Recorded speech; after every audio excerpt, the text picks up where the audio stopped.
Estamos en una nueva emisión de tu programa Los Tentáculos del Pulpo con César desde Lima, Perú. Y en esta ocasión vamos a ver un tema que se denomina así: neocapitalismo y sufrimiento psíquico. Citamos una frase de Francisco Pereña, 2014, que dice: confundimos libertad con libre mercado. Así desconocíamos nuestra implacable condena como mercancías. Como anunciaba Joaquín Estefanía en estos años bárbaros 2015, la salida de la gran recesión ha convertido en estructural lo que durante la gestión de la crisis financiera se vendía como secuelas transitorias. El incremento de la desigualdad, la precariedad laboral, la desregulación de los mercados, la privatización de los bienes públicos, arrasando con los antaños derechos constitucionales en educación, sanidad, pensiones, prestaciones sociales. El neoliberalismo completa la revolución conservadora iniciada con Ronald Reagan y Margaret Thatcher allá en los 80, ¿no? En los años 80 del pasado siglo, con la conquista del Estado en beneficio de unos pocos. Para el fundamentalismo neoliberal, una vez dueños del mundo tras la caída del muro de Berlín, las leyes sociales surgidas tras la crisis de 1929 y la catástrofe de la Segunda Guerra Mundial son un obstáculo, un residuo a suprimir, como lo son las políticas sociales de algunos estados latinoamericanos. Hablemos de Brasil, Ecuador, Bolivia, Venezuela, entre otros, iniciadas a contracorriente del neoliberalismo, sea dicho de paso, digamos, valga la precisión, ¿no? Sea dicho de paso. Sigamos. Se juega con el mito de la mejor eficacia de los mercados y el necesario adelgazamiento de las cuentas públicas cuando la toma de los gobiernos nacionales por el capital financiero, por ese 1% de la población mundial, no supone el adelgazamiento del gasto público, supone la venta de hospitales, pensiones y universidades del erario a los fondos buitres internacionales, supone la acumulación ilimitada de capital, como previo Marx, más la también ilimitada invasión de la vida toda. La lógica del mercado configura subjetividades, cosifica las relaciones humanas, convirtiendo todo en consumo, competencia y en definitiva mercancía. Estrategia totalizadora que pretende ir más allá del control de la economía, buscando imponer una cultura y un pensamiento único a nivel mundial. Un pensamiento que borre en el imaginario colectivo, los grandes relatos que configuran el sujeto de ayer, la ilustración, el freudismo, el marxismo. Se trata de forjar un sujeto neoliberal cuya ideología esté procurada por la publicidad y su deseo copado por el consumo. Los dueños de los medios seducen a la población con el ideal privatizador, convirtiendo la precarización del trabajo en un aliciente emprendedor. Individualismo competitivo del que depende de la persona y la sitúa siempre en continuo riesgo. Empresario de uno mismo, se pierde el vínculo social. El nosotros se convierte en un pronombre peligroso cuando no se reduce a unas pocas personas o a la comunión de los estadios de fútbol. la vida se vuelve una competición en la que ya están definidos los ganadores, los detentadores del poder patrimonial y meritocrático, y también los perdedores, los nadie, los desechos poco meritorios, los excluidos. El sobrante social del sistema productivo, los determinantes sociales lo atestiguan. Por poner unos ejemplos, la renta media de los estudiantes de la Universidad de Harvard corresponde a la renta media del 2% de los estadounidenses más ricos. En Francia, las instituciones educativas más elitistas reclutan a sus miembros en grupos sociales apenas más amplios. Eso lo dijo Piketty en el año 2015. O las desigualdades en la esperanza de vida entre una clase social y otra, en un barrio u otro de la misma ciudad en cualquier parte del mundo. En Barcelona, la esperanza de vida en barrios como Torre Varo, en Nou Barris, es 11 años menor que en Peldraves. En el barrio de Calton, un barrio pobre a la ciudad de Glasgow, la población tiene esperanza de vida de tan solo 54 años, y una de las más bajas del mundo. A pocos kilómetros, en la rica zona de Lenzi, la esperanza de vida es 82 años, una de las más altas de Europa. Según el estudio reciente, dependiendo de la zona de Santiago de Chile, la diferencia de esperanza de vida es de una diferencia de 18 años. En Chile, que ahora explota en las calles y que ha sido vendido como modelo de desarrollo por el neocapitalismo durante las 3 últimas décadas, las consecuencias en el sufrimiento psíquico son el incremento de los problemas mentales y sobre todo un estrés generalizado que se traduce en malestar, en infantil desesperanza, frustrado, un deseo que nunca fue construido, que nunca tuvo el forjado necesario para perdurar, enfermedades del vacío o quiebra de la identidad en ausencia de un útero social. En este presente, ante estas circunstancias, las interrogantes se vuelven hacia la asistencia social y el sistema sanitario, recolectores de la miseria social, donde la pregunta de entrada, parafraseando al sociólogo Jesús Ibáñez, estaría en sí, ¿es posible en un sistema capitalista hacer una política de gobierno no capitalista, llevada a la asistencia sanitaria y social? La pregunta es si es posible una sanidad universal y equitativa, una salud colectiva en el contexto neoliberal, sus viabilidades, la apuesta la socialdemocracia, una vez que aceptó con el menos malo de los sistemas el capitalista. En su discurso, la vuelta a un estado de bienestar actualizado por la gestión privada, pero la cuestión es cuál es el precio de esta actualización, que por lo que sabemos hoy desvirtúa completamente los principios comunitarios y salubristas en los procesos llevados a cabo en Europa. En cualquier caso, en esta contradicción se encuentra la ambigüedad y la insuficiencia de los servicios nacionales de salud, de las propias leyes que los crearon en tiempos del Estado del bienestar, dejando siempre la puerta abierta a la privatización de los servicios. En realidad, aún en los años de mayor protección social, la sanidad pública estuvo siempre condicionada a una financiación que privilegiaba a las grandes empresas farmacéuticas, tecnológicas y constructoras.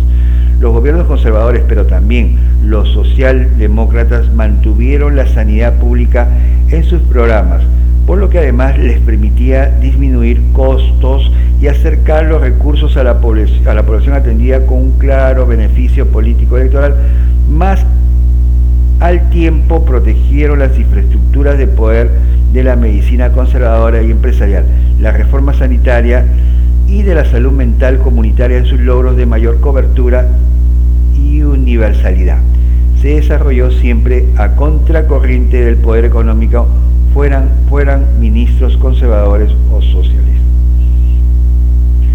De hecho, las ayudas económicas del Banco Mundial se acompañaron de la exigencia a los países de la reducción de la participación del sector público en la gestión de actividades comerciales y la disminución de los servicios sociales, convirtiendo en objetivo prioritario la privatización de la sanidad y las pensiones al estilo de Estados Unidos, algo que queda claro en el informe de 1989 del Banco Mundial sobre financiación de los servicios sanitarios, donde se plantea introducir las fuerzas del mercado y trasladar a los usuarios los gastos en el uso de las prestaciones. Y en la pronta asunción de la política de los estados, empezando por el Reino Unido, que fue durante tiempo referencia por su aseguramiento público universal, como puede verse en documentos recientemente desclasificados del gabinete de Margaret Thatcher, donde en un informe del Banco Mundial se dice textualmente que se deberá poner fin a la provisión de atención sanitaria por el Estado para la mayoría de la población, haciendo que los servicios sanitarios sean de titularidad y gestión privada, y que las personas que necesiten atención sanitaria deberán pagar por ello, aunque aquellos que no tengan medios para pagar podrán recibir una ayuda del Estado a través de algún sistema de reembolso. La filosofía es transparente, la salud es responsabilidad de la persona, el cuidado o no cuidado que haga con su vida, por tanto debe pagar por los servicios que consume. La sanidad deja de ser un bien público al que todas las personas tienen por tanto derecho. La ideología salubrista basada en el estilo de vida, cuide su comida, su hábitat, haga ejercicio, no corra riesgos, ignora los determinantes sociales y las condiciones de vida y de trabajo, que la salubridad que propone exige un cierto estatus social al que buena parte de la población lamentablemente no tiene acceso. El hecho es que la quiebra de la universalidad deja fuera del sistema sanitario a colectivos vulnerables, desempleados de larga duración, inmigrantes sin papeles, discapacitados, ancianos, entre otros, al tiempo que los recortes presupuestarios deterioran los servicios asistenciales públicos, reducen la cesta básica, introducen el copago de medicamentos y suprimen prestaciones de apoyo, transporte, aparatos ortopédicos, entre otros. El Estado desplaza a los mercados la decisión de quién tendrá acceso a vivir y cómo malvivir o morir. El paciente pasa a ser un cliente que puede ser rentable o no.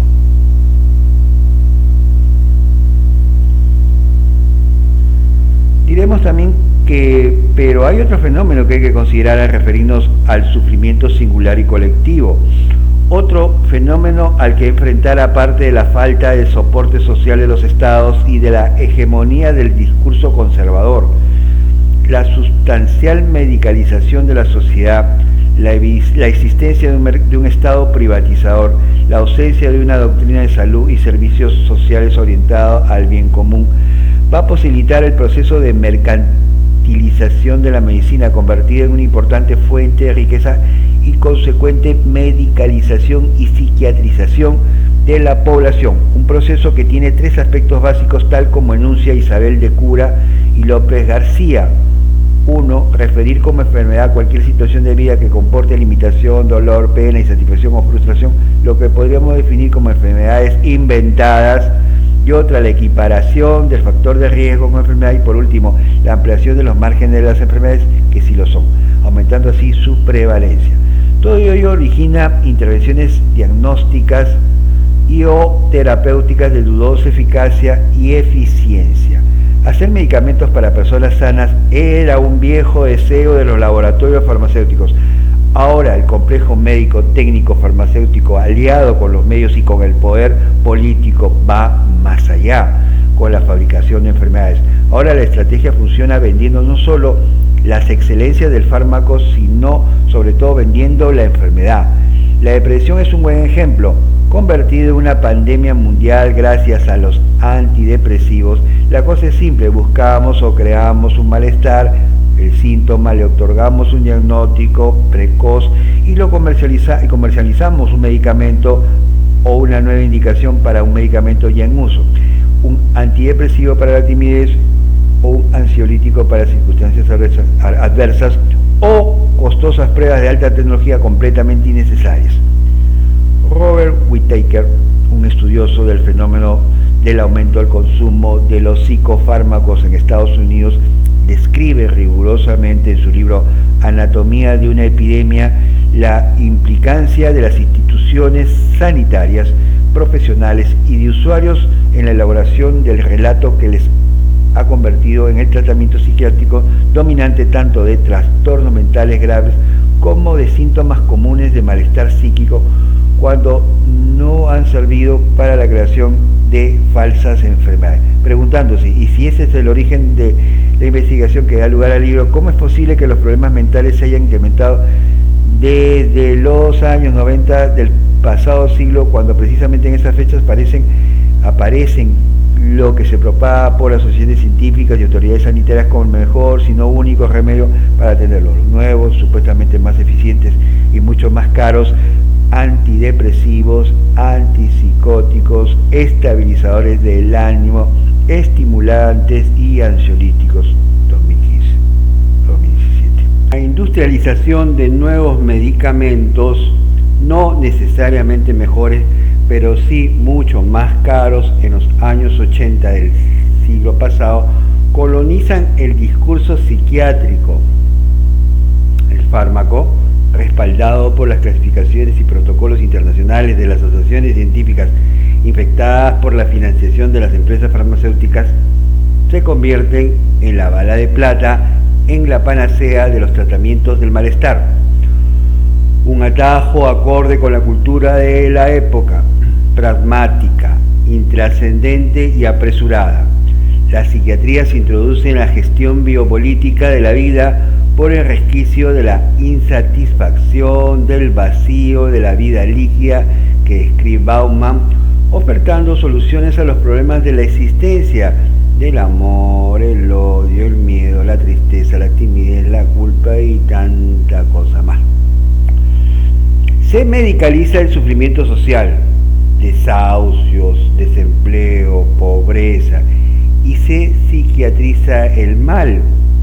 Así, cuando tenemos en la prensa un caso criminal vandálico y se atribuye en sus actos a un trastorno mental, experimentamos cierta tranquilidad al imputar como una cuestión médica lo que es un mal social, convertido en una cuestión genética o de anómala personalidad. No existe la responsabilidad de la sociedad en la que convivimos de una manera u otra, sostenemos. Al fin y al cabo, no hace tanto que se vinculaba científicamente la criminalidad a la degeneración orgánica, hereditaria e inscrita en el cuerpo y en la mente.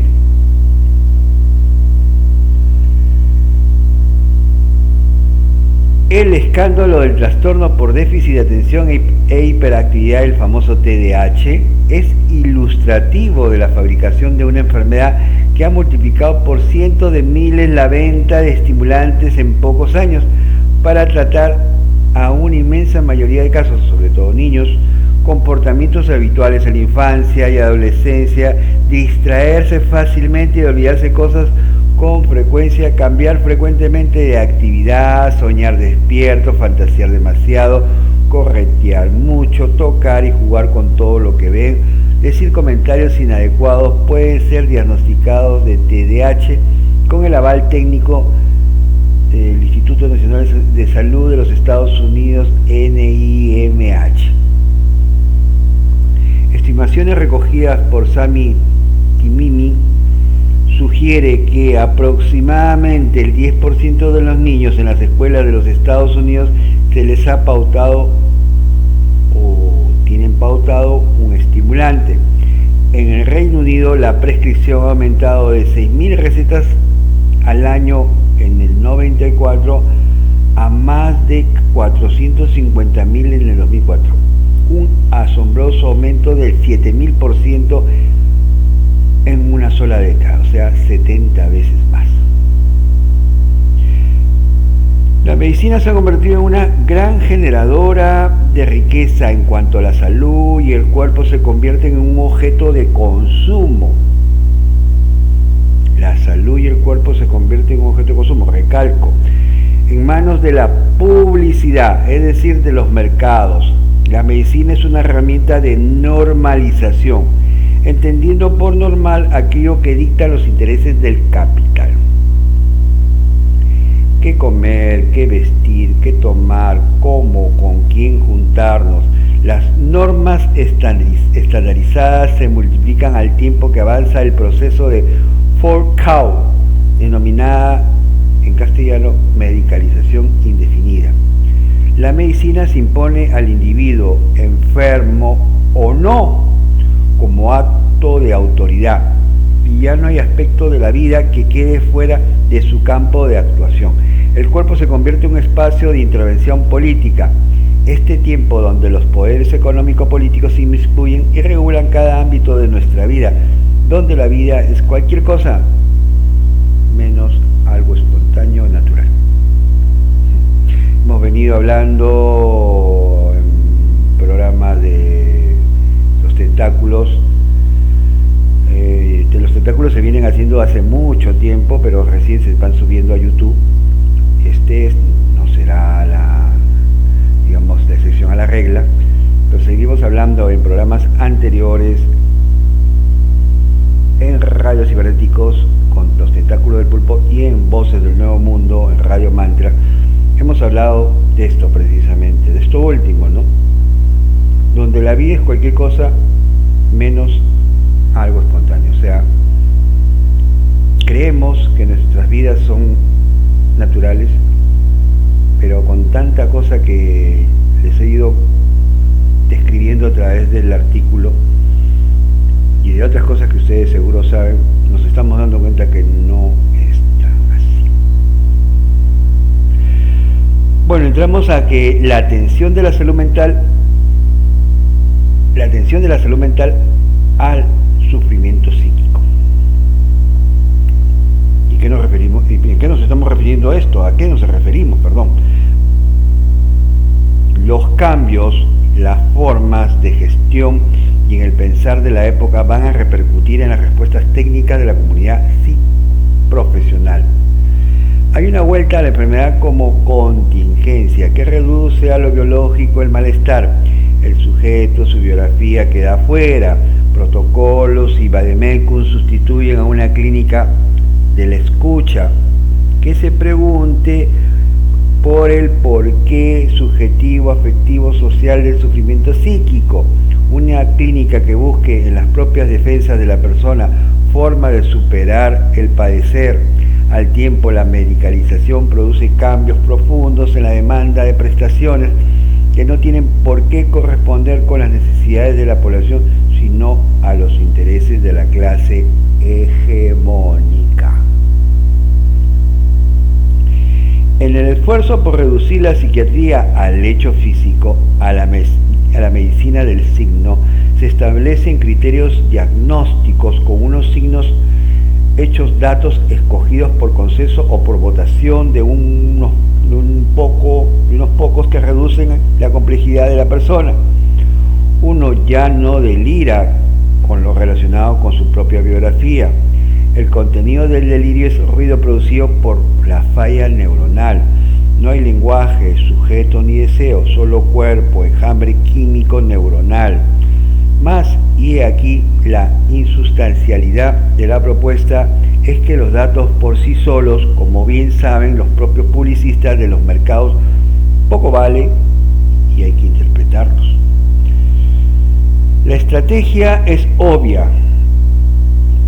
Se trata de homogeneizar en torno a unos cuantos criterios, una propedéutica y un vademecum común para diagnosticar y tratar a las personas aquejadas de problemas de salud mental en beneficio de las empresas farmacológicas y tecnológicas.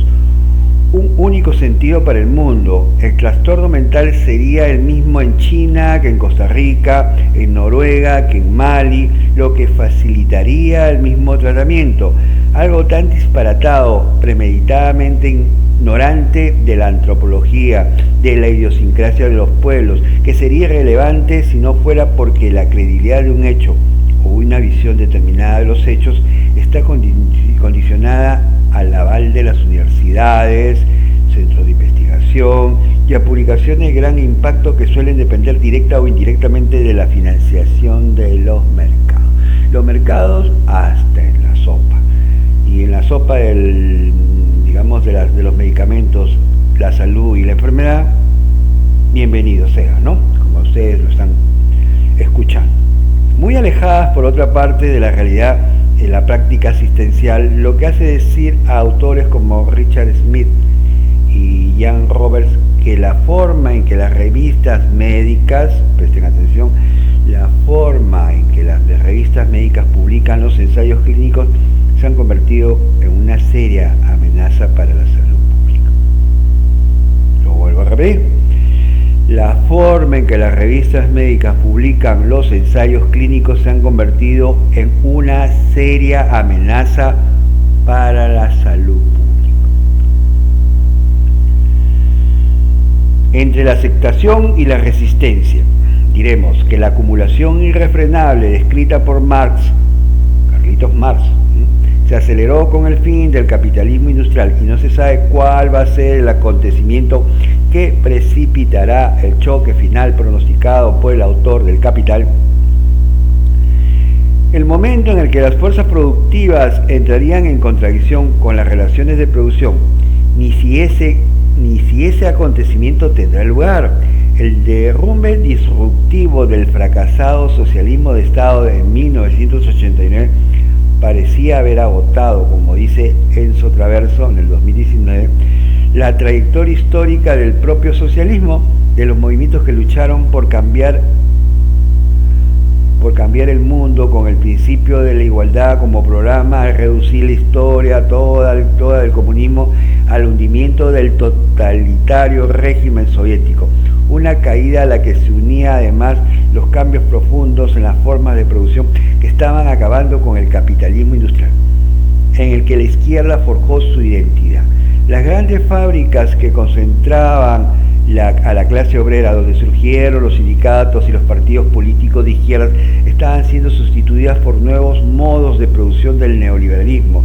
La deslocalización, la precarización, la fragmentación y la robotización de la producción. El sistema de partidos políticos surgidos con la industrialización y la confrontación obreros-empresarios perdió su esencia política, convirtiéndose en aparatos electorales. En el caso de la derecha, los empresarios, sobre todo la empresa familiar y localizada territorialmente, fueron sustituidos por lobbies financieros sin perder la esencia de su identidad. La defensa de sus intereses de clase. En el caso de la izquierda revolucionaria, el resultado fue la pérdida de un escenario que constituía su campo de batalla y su conexión con la izquierda civil. Por otra parte, el fracaso del socialismo autoritario no supuso la construcción de un socialismo democrático como en un principio algunos imaginaron, sino que la caída de la URSS supuso la rápida transición a regímenes de un capitalismo salvaje, y eso le pasó a Rusia. Con el nacionalismo como identidad y en muchas ocasiones infiltrado por criminales mafias, Rusia. Algunos de los logros sociales del socialismo de Estado, como la sanidad universal y el pleno empleo, se derrumbaron, lo que llevó en pocos años a la reducción de la esperanza de vida y la precariedad o la indigencia para buena parte de la población. En la otra orilla, un capitalismo sin trabas, desalojadas las narraciones y utopías del siglo que acababa, afianzaba un presente que se quería sin pasado y sin futuro.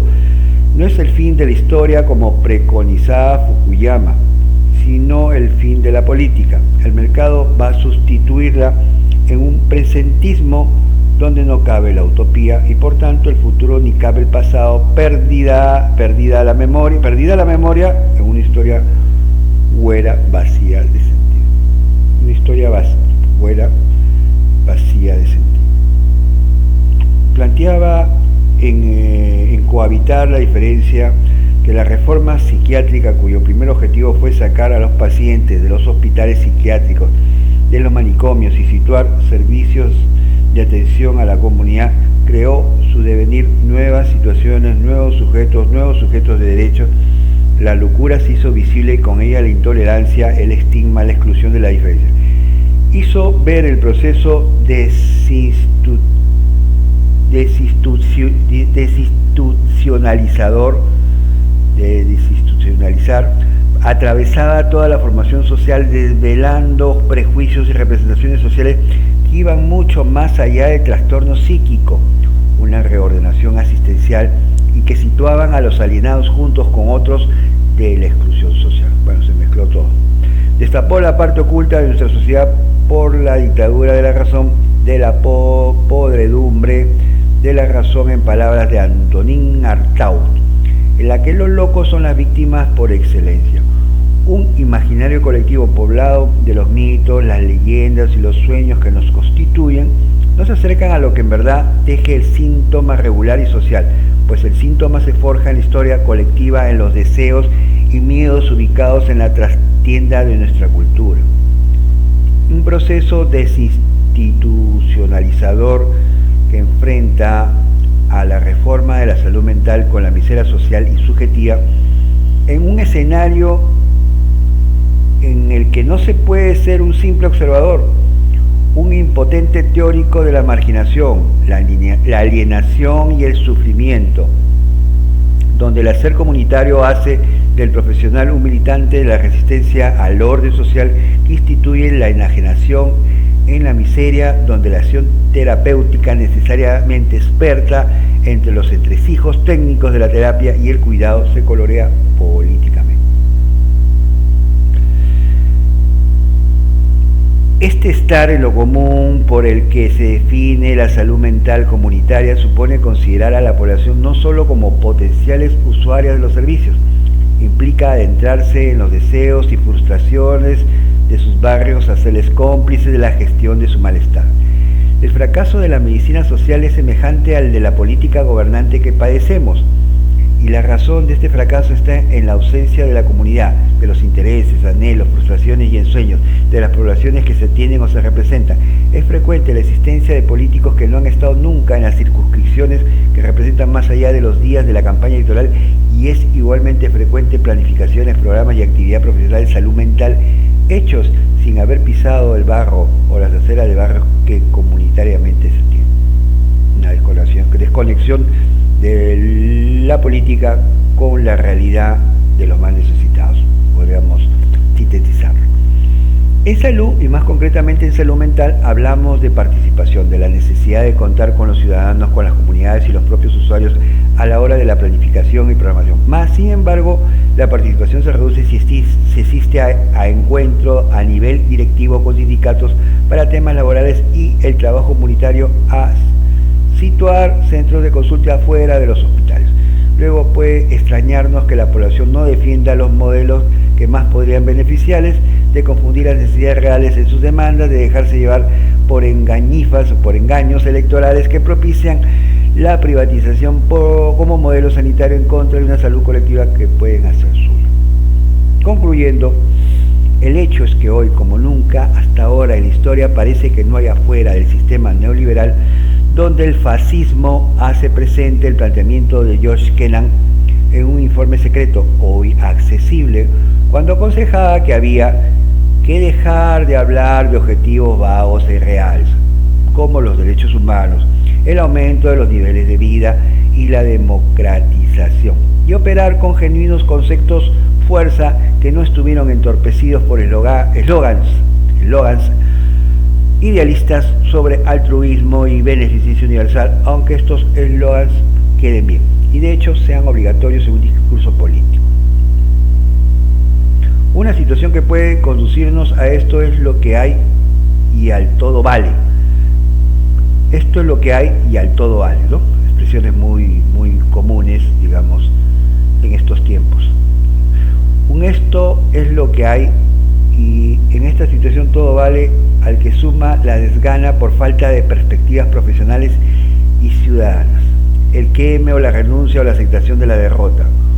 Un es lo que hay y todo vale que nos lleva a una permanente insensibilidad, nos lleva a eludir nuestra parte de responsabilidad, nuestra ciega complicidad en el transcurrir de los hechos, nuestra parte de culpa, algo que según Cornelius Castoriadis nos ha convertido en cínicos profesionales, sociales y políticamente, pues encerrados en un nosotros, en un mundo personal privatizado, hemos perdido la capacidad de actuar críticamente. Quizás lo más frecuente, como escribí en el libro antes citado, es el de considerar que lo que sucede es lo natural de la sociedad humana, que ha sido siempre la iniquidad, la desigualdad, la competitividad canalla y la desatención de los más frágiles, asumiendo las funciones cosméticas y de control social que se impone el orden social, en el mejor de los casos cobijando la conciencia profesional y cívica en preservar ciertas cotas de dignidad, calidad y eficacia.